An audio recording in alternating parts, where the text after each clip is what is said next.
vous êtes là pour entendre parler de l'innovation et nous allons un peu vous expliquer justement où se cache l'innovation et en quoi l'innovation est importante pour votre projet.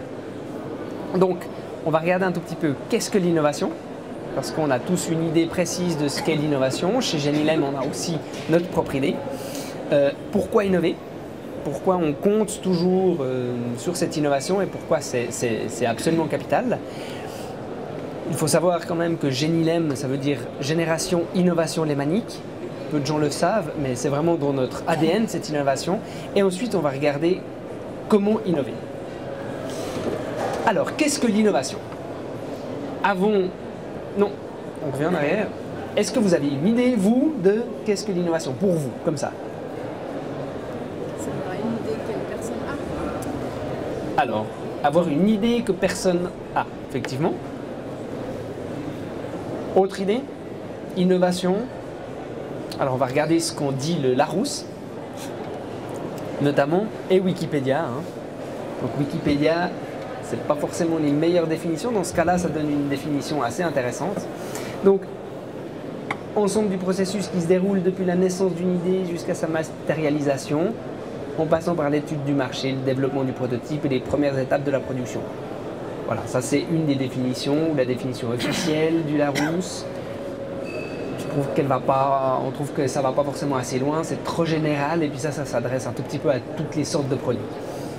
Celle de Wikipédia va déjà un tout petit peu plus loin, puisque en plus de commencer par quelque chose d'assez intelligent, de dire que c'est l'action d'innover, d'accord? Donc ça c'est bien. Mais c'est un changement dans le processus de pensée, donc on voit qu'il y a un changement visant à exécuter une action nouvelle. Donc il y a déjà un changement de quelque chose d'existant et quelque chose de nouveau. Elle se distingue d'une invention ou d'une découverte dans la mesure où elle s'inscrit dans une perspective applicative. Et c'est ça qui nous intéresse chez Genilem, c'est que l'innovation doit donner lieu à des nouveaux services, à des nouveaux produits et être dans le concret. Le eureka de l'invention ou de la découverte, ça n'a pas forcément une application par la suite. La recherche fondamentale, c'est très intéressant, mais il n'y a pas d'application directement. Donc l'innovation, doit y avoir une application possible. Donc ça, c'est les deux éléments un peu théoriques. Maintenant, quelle est la version de Genilem? Voilà, effectivement, parce que tout ça, c'est bien joli. Dans notre quotidien, on est souvent confronté à des porteurs de projets qui nous posent la question, mais au fond, est-ce que mon projet est innovant? Est-ce qu'il correspond à vos critères d'innovation? Puis au fin de compte, ils se posent la question, mais c'est quoi l'innovation? Et l'amalgame se fait souvent avec l'aspect technologique. Puis nous, chez GMM, on a défini notre définition en fin de compte de l'innovation. On la résume de la manière simple, en fait, suivante, c'est entreprendre quelque chose de nouveau, de différent, donc différemment, adapté à un concept novateur sur le marché. Donc, grosso modo, on a un peu synthétisé ça sur le principe des 3 A. Donc, c'est faire quelque chose, autre chose, autrement ou ailleurs. Ce qu'on vous propose dans cet atelier également, là, c'est d'avoir une partie interactive. Donc, n'hésitez pas à nous poser des questions dans le cadre de l'atelier. Et de vous poser un premier petit jeu en se basant un petit peu sur ces 3 éléments d'innovation que nous, on identifie comme facteurs d'innovation, donc sur le autrement, ailleurs et autre chose. Illustrons par exemple avec un premier modèle que probablement peut-être tout le monde connaît, en illustrant par exemple avec Xerox. Parce que Xerox c'est quelque chose qui parle plus ou moins pour tout le monde. Si je vous parle de Xerox, vous voyez un petit peu de quoi il en retourne. Grosso modo, pour vous Xerox, monsieur, c'est quoi? Je sais pas, peut-être que je me trompe, des jeux vidéo. Des jeux vidéo? Des jeux vidéo? D'autres avis? On va peut-être dire Xerox, c'est vrai que c'est plus connu. C'est plus connu. En fait, Xerox, c'est un système en fin de compte d'impression. Donc, ils font des imprimantes.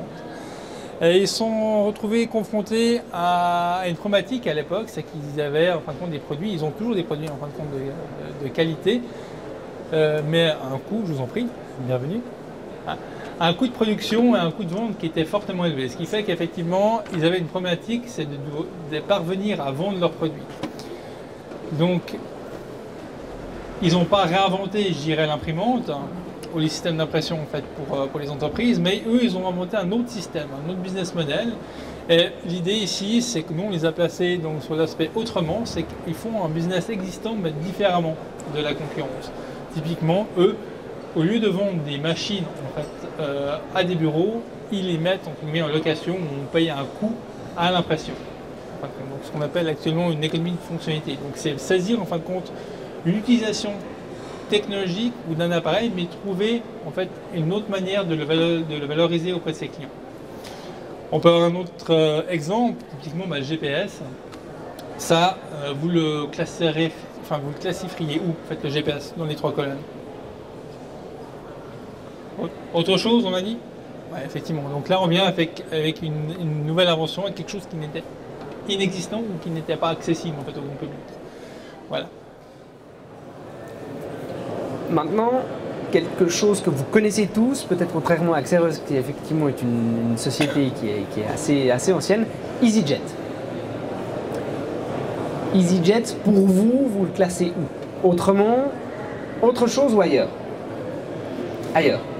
Pourquoi? Oui? Oui, vous pouvez dire en anglais.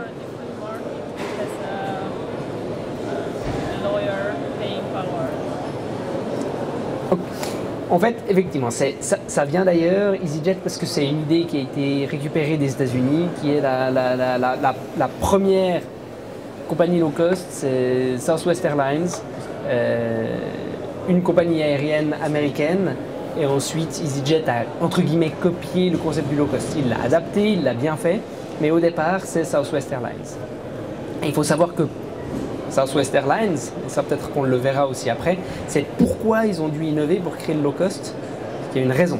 C'est-à-dire qu'au départ, ce n'était pas une compagnie aérienne normale, elle a été créée comme low cost. Et ça sera intéressant, on le verra après peut-être, ce sera intéressant de savoir comment ils ont innové et pourquoi ils ont été forcés d'innover.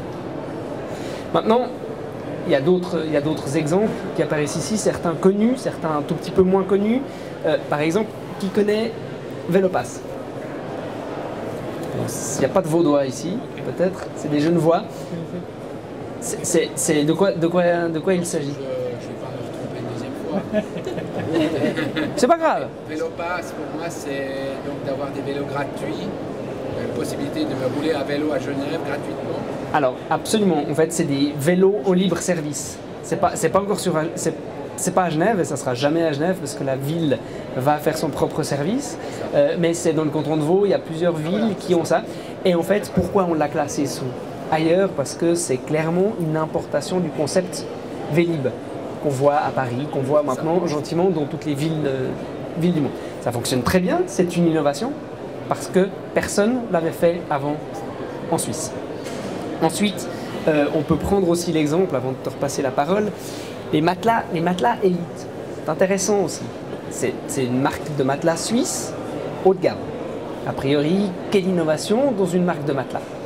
C'est assez intéressant de voir qu'ils se sont rendus compte que les hôteliers maintenant, de plus en plus, ne désiraient pas acheter les choses, mais avaient une économie de service, c'est-à-dire qu'ils voulaient avoir le moins d'actifs possible dans leur comptabilité et devenir simplement du service provider, donc c'est-à-dire que je loue l'hospitalité. Et dans cette idée-là, ils se sont dit des bons matelas, ça coûte très très cher, qu'est-ce qu'on va faire? On va louer nos matelas aux hôteliers. Et on va les louer à l'utilisation, c'est-à-dire qu'ils ont introduit des puces dans les matelas et elles s'activent chaque fois que quelqu'un se pose sur le matelas et c'est facturé à la nuit à l'hôtelier. L'hôtelier, il n'a pas besoin de dépenser des centaines de milliers de francs en matelas de qualité. C'est l'entreprise qui fait ses investissements, elle est payée à l'utilisation. C'est une innovation autrement. Ce n'est pas une innovation le matelas. Le matelas à puce, c'est qu'on vend les matelas différemment. On voit déjà que là, il y a des innovations qui peuvent être faites dans tous les domaines, même les matelas. Et c'est pas tout. On a aussi donc des innovations qui sont parfois à cheval entre deux, catégories d'innovation. Si on prend l'exemple Dyson, par exemple, Dyson, donc les aspirateurs, eux, ils n'ont pas réinventé l'aspirateur, enfin, ils n'ont pas créé l'aspirateur. Ils ont inventé le premier aspirateur sans sac et ils y ont apporté donc, une note, différenciatrice. Enfin, ils sont à cheval entre nouveaux produits parce qu'ils font un aspirateur sans sac. Mais finalement, l'aspirateur, la fonction même en fait, d'aspirer n'a pas été complètement révolutionnée par Dyson. On a d'autres produits ou d'autres marques, comme par exemple aussi BioFire, ça c'est une entreprise qu'on accompagne typiquement. BioFire, eux, ils proposent simplement des combustibles à base de déchets végétaux. Donc ils font des briquettes pour faire du feu ou des barbecues. Donc là, en termes de produits basiques, en fin de compte, il n'y a rien de nouveau en fin de compte, sous le soleil. Par contre, c'est la manière en fin de compte de valoriser le produit et de le produire en fin de compte qui évolue. Donc effectivement, ils ont pris des déchets végétaux qui étaient destinés en fin de compte à la poubelle tout simplement pour en faire un nouveau produit et communiquer en fait là-dessus pour sensibiliser en fin de compte des clients en fin de compte sur la notion de combustible durable. Voilà.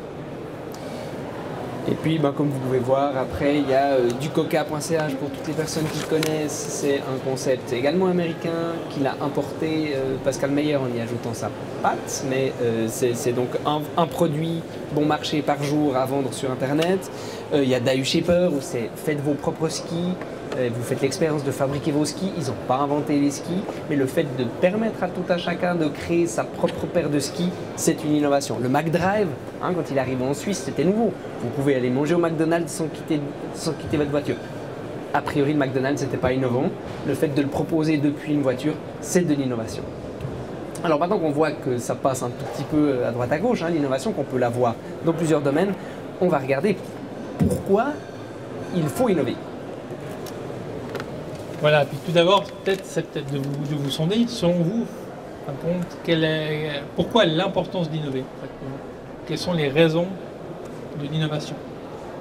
Pourquoi toutes ces entreprises? Attirer l'intérêt de la clientèle, d'accord?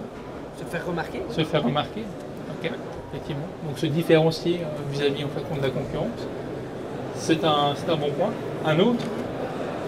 Parce que là, on voit, il y a énormément d'entreprises qui innovent. Pourquoi elles l'ont fait? Changement. C'est-à-dire changer. Changer, pour pas se reposer un peu.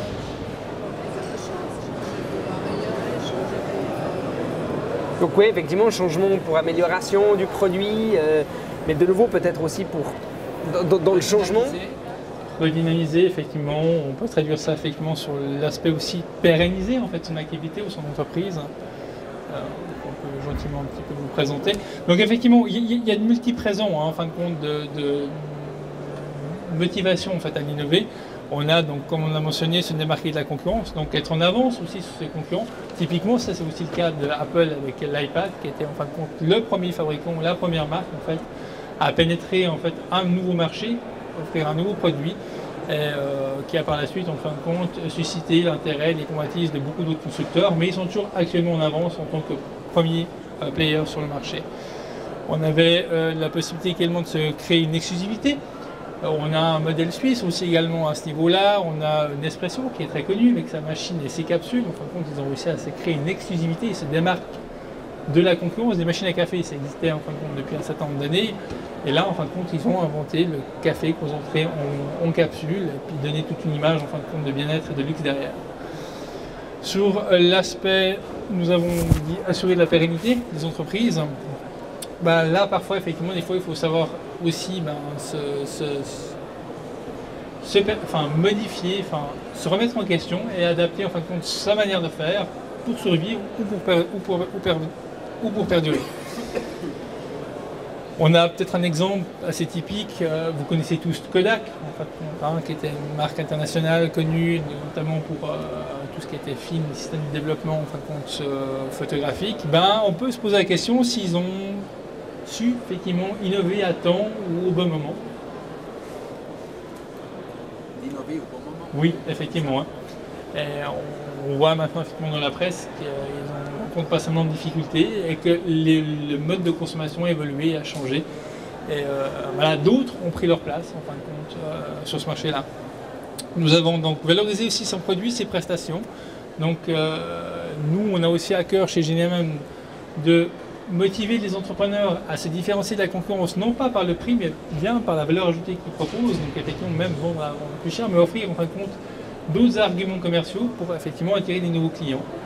Donc typiquement, ça peut être le choix des matériaux. On voit notamment, je ne veux pas faire une fixation sur Apple, mais typiquement, eux, ils proposent des produits informatiques dans des matériaux spécifiques. Ils ne sont pas en plastique, leurs ordinateurs, ils sont en métal.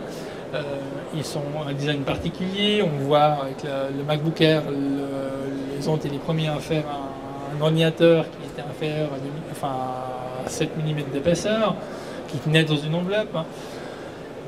Il y a tout un tas d'éléments effectivement qui motivent donc ces entreprises à pouvoir également se démarquer sur un aspect qualitatif.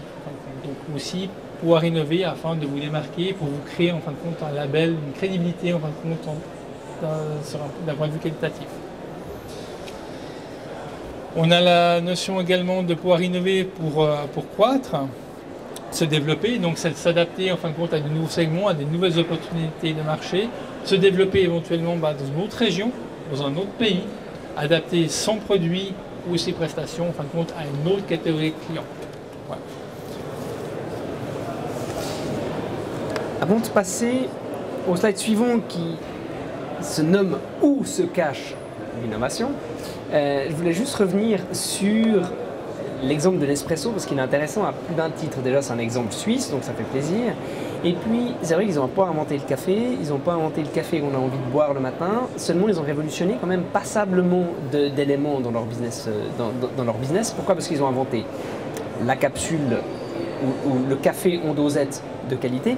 Et également, ils ont innové dans la façon de traiter les gens. C'est-à-dire qu'ils ont traité les gens dans un club et chaque personne, membre du club Nespresso, a l'impression d'être traité haut de gamme et d'appartenir à une espèce d'élite du café mondial, alors que, je ne veux pas dire de bêtises, mais 70% des ménages suisses ont une Nespresso.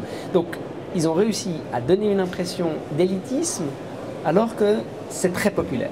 C'est une innovation de communication et de gestion de la clientèle. Et en plus, ils ont la fameuse innovation qui maintenant qui est reprise par d'autres et qui est elle-même une certaine copie, c'est qu'ils ont l'innovation du business model. Ils vendent une machine pas chère, ils la donnent pratiquement et ils vendent les capsules avec une marge qui est relativement importante. Et ça, c'est quoi ? C'est une innovation dans le café, mais c'est une copie du modèle de l'imprimante et des cartouches d'encre. Donc en fait, on voit aussi, et là il y a déjà des pistes pour votre propre innovation, c'est que d'utiliser des choses qui se font dans d'autres domaines, je ne veux pas trop mordre sur la suite, mais ça peut déjà être, on voit qu'il y a déjà une source intéressante, c'est, tiens, et si on faisait la même chose que les fabricants d'imprimantes et de cartouches d'encre pour le café. Voilà, et maintenant on dit un modèle à la Nespresso. Donc, où se cache l'innovation ? Et là on va directement passer. Les prochaines questions, ça sera pour après. Voilà un petit arbre de l'innovation qui vient de Platine, c'est une plateforme innovation romande. L'arbre d'innovation, ça vient d'une recherche qu'ils ont fait auprès de PME romandes, c'est pour ça que ça a toute sa valeur, pour dire où est-ce que vous arrivez à trouver et comment vous vous nourrissez de ce qui vous entoure pour produire de l'innovation au stade de la PME. Parce que l'innovation, c'est pas que Nespresso, c'est pas que Apple, ça peut être chacun d'entre vous. Ben, on voit que les réponses ont amené à la création de cet arbre d'innovation qui a des branches, qui a l'avantage de présenter ça sous une forme qui est compréhensible. C'est-à-dire que les racines, c'est les ressources internes, et on le verra, c'est tout ce qui vous entoure, tout ce qui entoure votre entreprise dans laquelle vous allez pouvoir puiser le terreau, enfin l'énergie pour innover. Vous avez des partenariats et de la coopération, donc on sent déjà aussi que la possibilité d'innover peut venir de fournisseurs, de clients ou autres.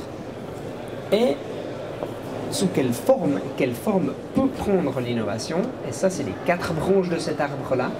L'innovation, on l'a déjà vu un tout petit peu. L'innovation peut être une innovation basée sur l'offre. Vous offrez quelque chose de nouveau, un nouveau produit ou un nouveau service. Vous mettez en place un nouveau processus, c'est une innovation. C'est-à-dire que vous pouvez commencer à fabriquer votre produit un peu différemment. Au niveau d'une PME, c'est déjà une innovation. Ça peut vous permettre de gagner de l'argent, du temps, etc. Ensuite, vous avez une innovation possible dans la distribution. Typiquement, Nespresso, pour rester sur cet exemple, a aussi amené une innovation de distribution. Vous recevez votre café par la poste, vous n'allez plus l'acheter dans les magasins.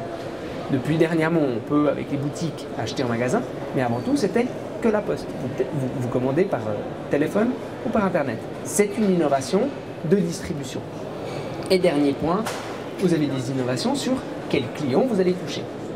Ça aussi, c'est une innovation. C'est-à-dire que vous pouvez avoir une marque de luxe ou donner l'impression d'avoir du luxe et de toucher une clientèle peut-être plus basse en vendant des franchises comme par exemple les parfums où vous achetez un bout du rêve du luxe avec du Chanel. Le parfum est à peu près raisonnable au niveau du prix et vous avez l'impression d'acheter l'univers Chanel qui est un univers extrêmement haut de gamme. L'innovation dans ce cas-là, c'est d'avoir permis à des gens, à un parterre de gens beaucoup plus large, d'accéder à ce rêve-là. Donc ça, c'est une innovation client. Maintenant, dans vos entreprises, dans vos futurs projets, il y a des freins à l'innovation. C'est-à-dire qu'il y a des réflexes que nous avons tous, qui vont freiner ce besoin ou simplement cette apparition d'innovation. À votre avis, quels sont les principaux freins à l'innovation? Prenez seulement place.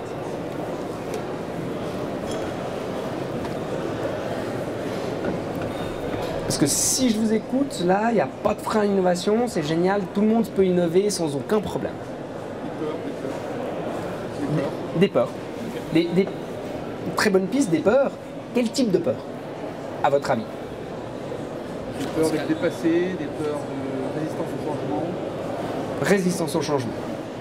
Ça, c'est un point extrêmement important. Effectivement, ça peut être une résistance au changement, ça peut être une culture de l'entreprise qui n'est pas tournée autour de l'innovation. Et il y a cette résistance et cette peur en disant on n'aimerait pas être les premiers à faire. Ça peut être aussi une peur en disant mon Dieu, je suis le premier, ça c'est pas fait, c'est sûrement que ça ne va pas marcher. Ça peut être une peur qui est assez culturelle, hein, assez suisse des fois d'ailleurs. Financière. Financière, absolument. Effectivement, un frein financier, c'est-à-dire l'innovation, on peut avoir l'impression, dans des cas c'est juste, que ça coûte cher. On n'a pas les moyens, on n'innove pas. Très bonne raison. Prise de risque. Donc, Prise de risque, une peur voilà. par rapport à une prise de risque. Exactement, donc c'est-à-dire la prise de risque, la peur de prendre du risque. On est de nouveau dans les peurs, mais on est dans la culture du risque. Il faut oser. Pour innover, il faut oser, il faut être un peu tête brûlée, il faut se lancer. Voilà. Et puis ça, il n'y a pas tout le monde qui a cette capacité. Encore une ou deux idées? Manque de temps. J'étais là, on a bientôt fini. Manque de temps, effectivement. On se dit la plupart du temps que l'innovation prend du temps. Certaines, naturellement, les innovations technologiques, pour être développées, ça nécessite du temps. Un nouveau médicament, ça peut être des années. Donc, manque de temps. Encore une idée? Créativité peut-être, Le pas savoir quoi faire. Alors, voilà, manque de créativité. On a bientôt tout fait là. Là, c'est absolument incroyable. Manque de créativité, c'est-à-dire qu'on se dit on n'a pas l'idée. Bah, évidemment, pour innover, il faut avoir les idées. Hein. Ça, c'est un peu capital. Alors, on va regarder un peu les freins. Donc, il y a les Neinsager. Hein. Il y a ceux qui vont dire non. C'est un peu la culture de résistance au changement.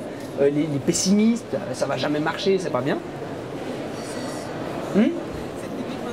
C'est très très suisse, c'est très très suisse, effectivement. Il y a le budget, ça coûte cher, ou on peut avoir l'impression que ça coûte cher en tout cas. Il y a le temps, on l'a dit, culture de l'entreprise, on l'a dit aussi. Il y a une autre chose qui est assez typiquement suisse, c'est la recherche de la perfection. C'est-à-dire qu'il y a des gens qui ont peur d'innover parce qu'ils disent ouais, ce que je vais lancer, je ne suis pas complètement certain que ça soit parfait. Et du coup, dans le doute, ça c'est aussi bien suisse, dans le doute on ne fait pas. Alors que dans d'autres cultures, c'est dans le doute on fait, on verra bien.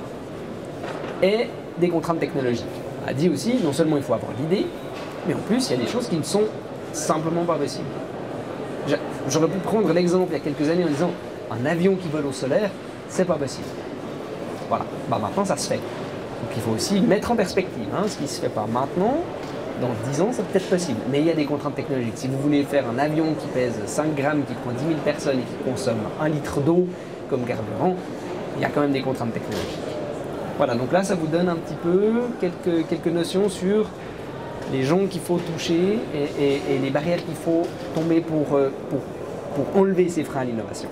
Alors maintenant, comment innover? Parce qu'au final, c'est ça qui est assez intéressant. Alors, voilà. Donc effectivement, on a parcouru un certain nombre de choses, on a vu quelles sont les différentes sources d'innovation, quels sont les principaux freins d'innovation. Quels sont selon vous Enfin, comment vous y prendriez-vous en fait pour innover actuellement par rapport à ce qu'on vous a un petit peu exposé avant? Oui. Je m'appuierais beaucoup plus sur des ressources, sur des sources d'informations externes qu'internes. S'appuyer sur des sources d'informations externes qu'internes. Oui, effectivement. Donc aller chercher un peu à l'extérieur. Oui, s'inspirer, hein, s'ouvrir un petit peu à ce qui se passe à côté, ce qui se passe dans son marché, ou éventuellement dans un autre marché. On a vu l'exemple effectivement de Nespresso avec le modèle d'affaires des imprimantes. C'est effectivement adapter un concept existant, puis le répliquer, l'adapter en fin de compte sur son marché. C'est un point, effectivement. Un autre point? Être à l'écoute de personnes.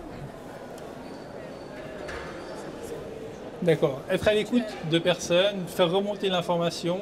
Si vous avez effectivement des personnes qui travaillent au front, qui sont en relation avec le client, qui connaissent en fait les besoins des clients, les problématiques des clients, effectivement, c'est effectivement des informations qui sont très enrichissantes à faire remonter parce qu'elles vous permettent effectivement d'adapter vos produits, d'innover, de vous différencier en fin de compte de vos activités, aussi bien services que produits. Ouais. Changer un peu le comportement aussi de marketing. Essayer un peu de changer. Changer la culture d'entreprise, par exemple, ou Les personnes dans les mois de... donc prendre des personnes ou engager des personnes un peu plus ouvertes aussi. D'accord. Ouais. Donc ouais, on est un peu effectivement dans la notion d'attitude, effectivement. Donc être ouvert au changement. Effectivement, si on veut innover, il faut déjà qu'il y ait aussi une volonté de la part de la direction. Donc vous-même, en tant qu'entrepreneur, à vouloir effectivement faire quelque chose de différemment pour vos clients, pour vous démarquer. Effectivement. Donc si vous n'avez pas cette attitude-là, si ce n'est pas ancré un petit peu dans l'ADN de votre culture d'entreprise, ça va être un peu difficile effectivement de pouvoir vous démarquer de ce que font vos concurrents. Il y a aussi la veille technologique, veille concurrentielle et transférabilité de business models qui viennent d'autres secteurs et qui peuvent très bien s'appliquer à un autre secteur d'activité. Exactement. Ouais. On parle souvent de notion de benchmark. En fait, là-dedans, effectivement, c'est de voir un petit peu ce qui se passe à gauche, à droite.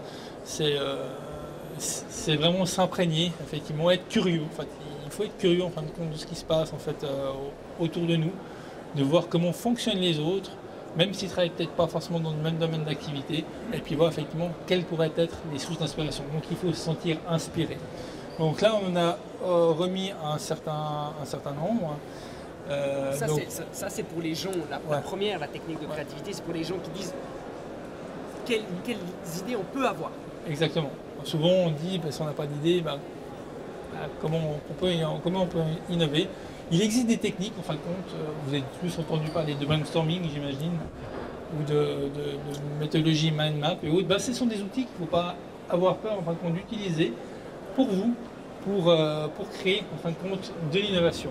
C'est également s'ouvrir, parler en fin de compte de vos idées et ne pas les garder uniquement pour vous, parce que en fin de compte, si vous les conservez au fond de vous-même, il y avait des chances pour qu'en fin de compte vous disparaissiez avec vos idées et avec vos innovations. Donc effectivement, c'est une idée, ça se partage, ça se porte, ça se challenge, il y a un échange qui doit être mené avec vos idées et vos innovations.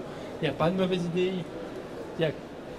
La seule mauvaise idée en fin de compte qu'il peut y avoir, c'est de ne pas partager en fait vos idées.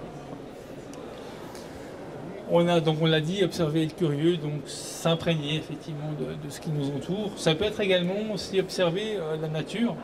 Typiquement l'invention du velcro, c'est une invention suisse, où effectivement on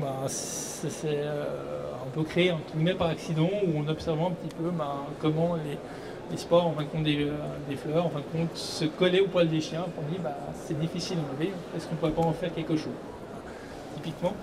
Nous avons donc, soyez ouverts, donc ça c'est dans l'attitude, comme on l'a mentionné avant. Donc, si vous êtes dans une attitude fermée, si vous ne prenez pas de recul en fin de compte sur le projet, là, ça va effectivement pas stimuler l'innovation. Ouais. Là, je peux peut-être donner justement l'exemple que je voulais donner. Celui-là? Oui. Ouais. D'accord, celui-là. Ouais. Je te laisse.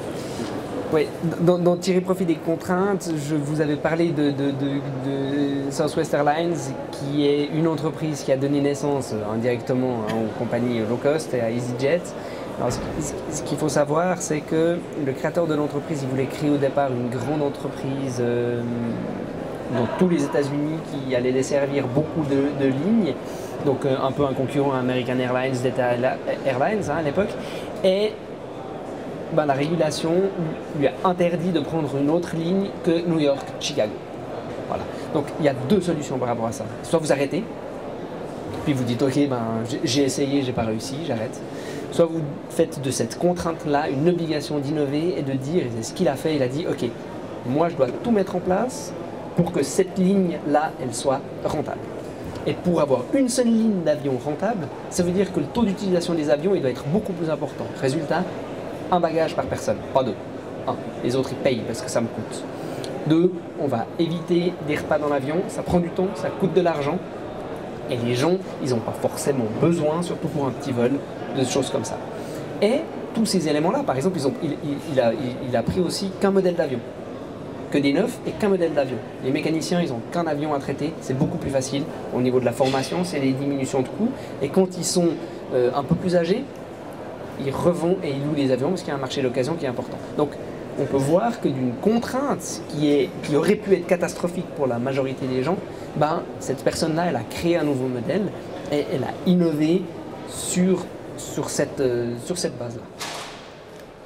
Je profite également pour illustrer peut-être avec un autre exemple. Donc, on parle de contraintes, on peut aussi parler, tirer profit, je dirais, de certains modes de consommation, d'évolution effectivement technologique.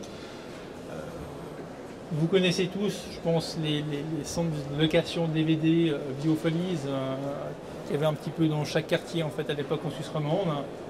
Ça vous parle, hein, ça. Voilà, maintenant, bah, les commerçants, je dirais, de location de DVD ou de cassettes vidéo, enfin, le pas qu'ils avaient fait, c'était de passer de la cassette au DVD. Ok, maintenant, il y a un pas plus important, en fait, plus structurel ou plus stratégique en fait, à mener. Et on peut se poser la question, en fin de compte, ce que fait Videofolies en fin de compte à ce niveau-là, puis voir un petit peu de nouveaux entrants. Il y a des nouveaux entrants qui sont arrivés. Il y a un système qui s'appelle DVD Fly, qui a été rebaptisé, ce frère récemment Hollistar, qui eux proposait en fait une nouvelle manière en fin de compte de pouvoir louer vos DVD. Donc, dans un premier temps, c'est que c'est plus vous qui deviez vous déplacer en fin de compte sur un site, vous les commandez sur le site, puis ils arrivaient par poste en fin de compte dans votre boîte aux lettres. Vous n'avez plus qu'à les retourner comme vous les avez visionnés. Maintenant, on sait que l'arrivée en fin de compte de la dématérialisation, je dirais, du contenu en fin de compte culturel, mais il faut aussi pouvoir s'adapter. Et eux également, maintenant, ce qu'ils proposent, c'est aussi du téléchargement vidéo sur demande. Donc effectivement, il y a certaines entreprises qui savent tirer profit de l'évolution technologique et d'autres qui arrivent effectivement à pouvoir aussi adapter, je dirais, leur métier, leur savoir-faire, et d'autres qui ne font pas le pas. Puis effectivement, après, ça fait qu'il y a des entreprises qui disparaissent ou qui perdurent. Donc on parlait d'innovation avant pour l'aspect pérennité de l'entreprise. Et pour finir, le plus beau, le dernier, c'est c'est l'éteint. On éteint. Voilà. C'est rêver. Effectivement. C'est-à-dire qu'il faut garder à l'esprit ouvert et puis il faut imaginer les choses. Il faut ne pas voir de contraintes. En tout cas dans votre idée. En tout cas quand vous y réfléchissez. Et c'est vrai qu'en Suisse, on a une culture qui ne nous pousse pas vraiment vers l'innovation, même s'il y a des très belles innovations qui sont en Suisse. Pourquoi? Parce que nous, le Suisse, dès qu'on a une idée, il y a notre gendarme interne qui vient dire « Ouais, mais ça va coûter cher, on va pas pouvoir aller voir les banques. Et puis en plus, on est un petit marché. Et puis franchement, est-ce que moi je l'utiliserai? Je ne sais pas. Bon, je reste au lit. » Donc voilà, si effectivement on a cette attitude, il n'y a rien qui se fait, il n'y a pas d'innovation. Donc il faut continuer à rêver. Et puis il faut imaginer que toutes les personnes qui ont innové, à un moment donné, elles ont eu cette attitude qui est positive.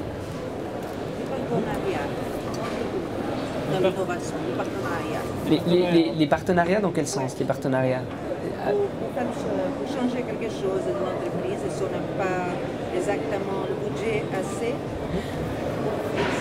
Donc c'est-à-dire effectivement profiter d'un partenariat avec une autre entreprise pour allier et pour mettre ensemble des compétences et innover. Excellent. C'est une des sources, hein, d'ailleurs, on le voit dans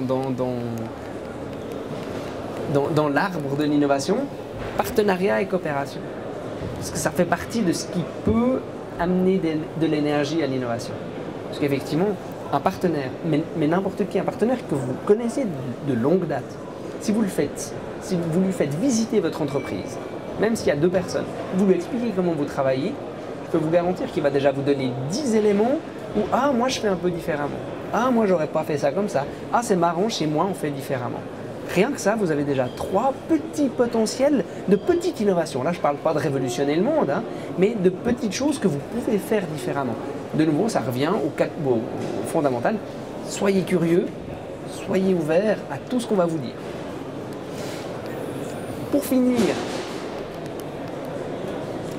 et en résumé, tu veux... C'est égal. Ok.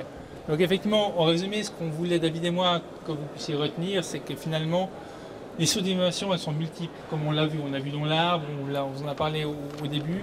Beaucoup de personnes avaient un a priori, l'innovation c'est purement et exclusivement technologique. Non, l'innovation, elle peut être partout. Elle peut se situer dans votre modèle d'affaires, dans la manière de distribuer votre produit, votre service, de conclure éventuellement des partenariats. Donc effectivement, l'innovation, les sources sont très enrichissantes. Comme je l'ai mentionné, il faut, je pense, s'affranchir de la définition de l'innovation technologique. L'innovation, maintenant, on parle souvent d'innovation d'affaires, donc c'est une innovation beaucoup plus large. Donc ça englobe, je dirais, le business dans son ensemble et pas uniquement l'aspect invention. Et je dirais également que pour innover ou pour pérenniser en fait, votre activité, elle est essentielle. On a vu le cas notamment de Vidéophonies, ça existe toujours, mais ils ne vont pas forcément très bien.